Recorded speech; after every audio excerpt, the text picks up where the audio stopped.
Olá! Vamos falar hoje sobre um poeta brasileiro lá do século XVII que tinha um apelido, digamos, inesquecível. A gente vai desvendar a história por trás do Boca do Inferno, um dos nomes mais provocadores de toda a nossa literatura. Então, bora mergulhar de cabeça na origem desse apelido. Por que ele era tão potente? Esse é o mistério que vai guiar toda a nossa conversa de hoje. Pois é, Boca do Inferno. É um nome com peso enorme, né? E ele já levanta uma pergunta de cara. Por que raios um poeta ganharia um título tão intenso assim? A pergunta é exatamente essa. Que tipo de palavras, de críticas, de coragem uma pessoa precisaria ter para ficar marcada na história dessa forma? É isso que a gente vai descobrir. Mas para entender o poeta, primeiro a gente precisa entender o mundo em que ele vivia. E não era um mundo simples, não. Era um lugar complexo, cheio de tensões e principalmente de contradições. Vamos nos situar no tempo rapidinho. A nossa história se passa bem no coração do período colonial, que foi de 1500 até 1822. E mais especificamente, durante o auge da Era Barroca, lá no século XVII. Imagina o cenário da época. A economia girava em torno da exploração de recursos, o que criava uma sociedade super rígida, desigual. A Igreja Católica era uma força central em tudo. E no meio disso tudo, uma mistura cultural riquíssima, mas também muito conflituosa, de influências europeias, africanas e indígenas.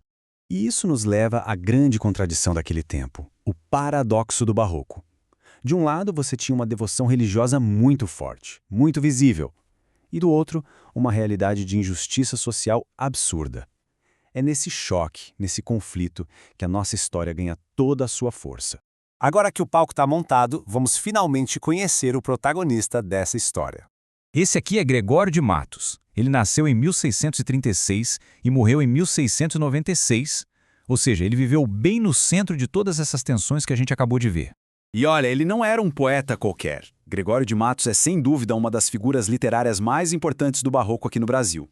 A voz dele ecoou de um jeito único. E o ponto-chave é este. A poesia dele não flutuava no vácuo. Pelo contrário, ela era uma resposta direta ao que ele via. Era um espelho que refletia a sociedade colonial, com todas as suas falhas, todas as suas hipocrisias. Certo. Agora a gente vai juntar as peças do quebra-cabeça e finalmente entender o porquê do apelido Boca do Inferno. A personalidade dele já dizia muito. Ele era descrito como um cara ousado, irreverente e com um raciocínio muito afiado. Exatamente o tipo de pessoa que não ia ficar quieta vendo tudo aquilo acontecer. A principal ferramenta que ele usava era a sátira. Sabe o que é?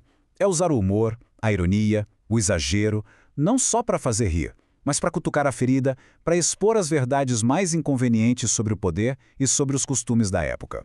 E aqui está a resposta. Ele era o Boca do Inferno porque os poemas dele eram como fogo. Da boca dele saíam versos que queimavam, que expunham a corrupção, a falsidade, a hipocrisia da elite.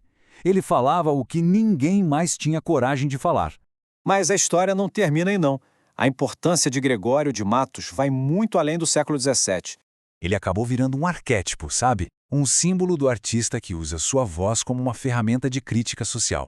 Ele representa essa coragem de confrontar o poder, de denunciar injustiças, um papel que os artistas continuam a desempenhar até hoje.